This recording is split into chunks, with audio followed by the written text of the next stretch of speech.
Et non, ce n'est pas une bonne journée pour toi. Tu es en train de tomber de plusieurs milliers de mètres et tout ce que tu te dis c'est... Alors ça y est, c'est comme ça que tout finit.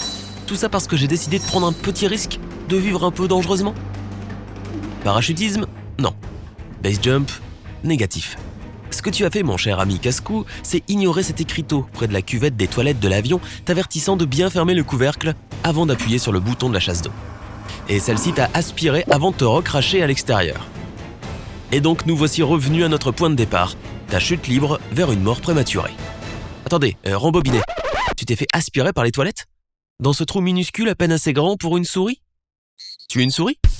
Bon d'accord, j'ai un peu exagéré, à moins que tu ne sois ressorti de l'autre côté complètement spaghettifié. Dans ce cas, berk. Ou serait-ce miam plutôt ? Des coups frappés te rappellent à la réalité. Et quelqu'un là-dedans ?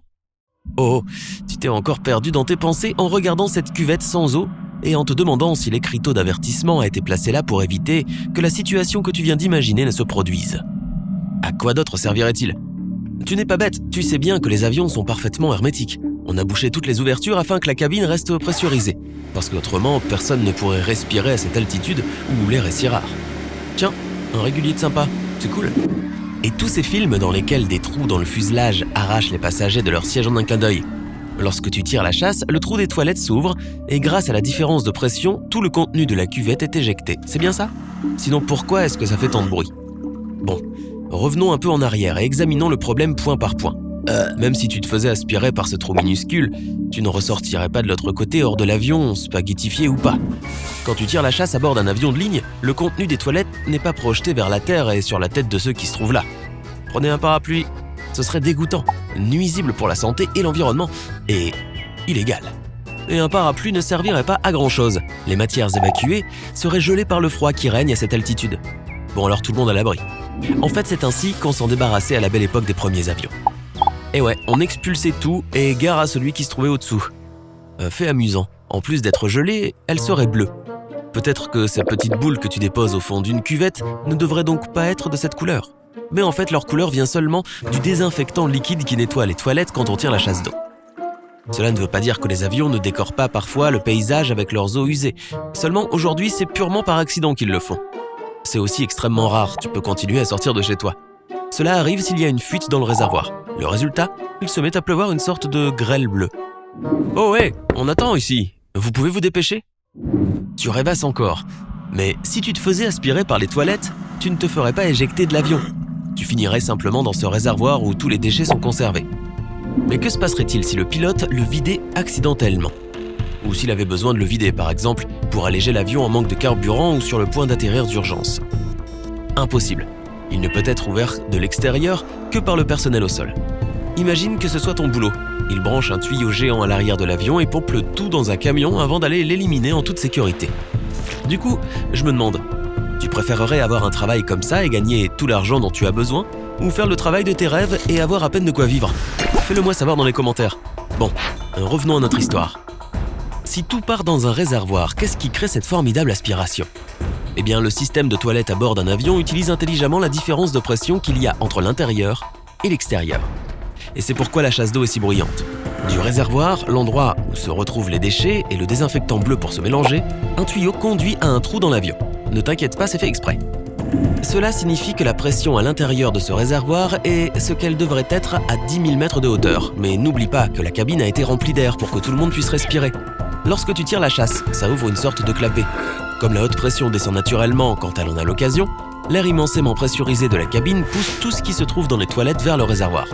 Et elle n'y va pas de main morte, à environ 480 km/h. Monsieur, je m'appelle Michel, je fais partie de l'équipage. Il y a beaucoup de gens qui attendent et qui s'inquiètent. Si vous n'ouvrez pas la porte bientôt, je vais devoir l'ouvrir moi-même. Ouais, une seconde, je crois que je n'ai pas toléré le poulet.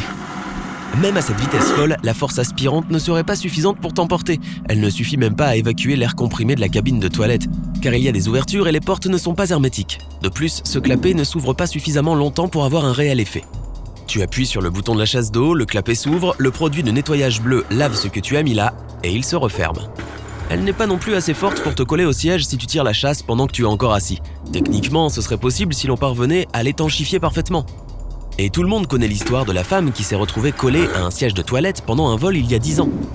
Mais c'est presque impossible car la partie inférieure du siège est striée, ce qui signifie que, lorsqu'il est rabattu sur la cuvette, l'air peut encore circuler. Il n'est pas très différent du siège de toilette que tu as chez toi d'ailleurs.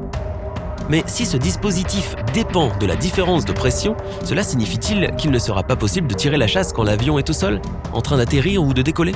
Non, tu peux quand même utiliser les toilettes à ces moments-là, car le dispositif possède un moteur qui peut produire cette aspiration. Certes, il faut de l'énergie pour le faire fonctionner, et c'est pourquoi on te demande généralement de ne pas te rendre aux toilettes avant que l'avion n'ait atteint une certaine altitude. Et puis, ça bouge un peu trop au décollage et à l'atterrissage. Les passagers pourraient tomber en allant traverser la cabine et on se cogne vite la tête à l'intérieur d'un espace aussi étroit. Et donc, si tu ne veux pas être aspiré par le trou, ni te retrouver collé au siège, à quoi servent ces avertissements qui te demandent de fermer le couvercle des toilettes avant de tirer la chasse? À deux choses. D'abord, le bruit est assourdissant et dérange les autres passagers. Mais surtout, et pour cette raison, il est recommandé de le faire même chez soi. Il y a quelque chose qu'on appelle le panache des toilettes. Et cela, mon ami, ce sont des particules microscopiques infestées de bactéries qui se vaporisent dans un rayon de 3 mètres chaque fois que tu tires la chasse d'eau. Donc, si tu fais partie de ces gens qui gardent leur brosse à dents sur le comptoir de la salle de bain, tu devrais peut-être lui trouver une nouvelle place, par exemple, dans l'armoire à pharmacie. Quant aux minuscules toilettes des avions, tu peux imaginer qu'ils en seraient complètement tapissés. Monsieur, c'est votre dernier avertissement. Je sais que vous ne vous sentez pas bien, mais les autres passagers commencent à perdre patience. Une seconde, je dois juste me laver les mains. Au fait, je me souviens d'une chose. Il vaut mieux faire vite, sinon tout l'équipage va venir défoncer cette porte. S'il y a un élément par lequel tu pourrais te faire éjecter de l'avion, c'est le lavabo. Tu t'es déjà demandé ce que devient l'eau qui coule du robinet? Eh bien voilà la réponse. Elle est chauffée avant d'être rejetée pour ne pas geler et rester collée à l'avion, ce qui ajouterait du poids à celui-ci. Et dans le monde de l'aviation, plus on est lourd, plus on doit brûler de carburant et donc dépenser plus d'argent.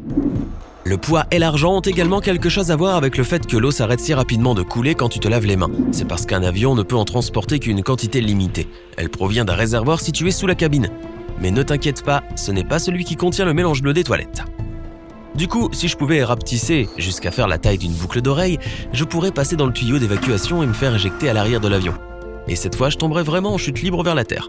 Heureusement, ce n'est pas possible. Monsieur, je suis désolé de faire éruption comme ça. Mais je vais devoir vous demander d'aller vous asseoir. Merci de votre compréhension. Pas de problème, j'étais justement sur le point de sortir. Eh ben enfin, c'est pas trop tôt. Si tu as appris quelque chose de nouveau aujourd'hui, merci de liker cette vidéo et de la partager avec un ami. Et voici d'autres vidéos qui te plairont sans aucun doute.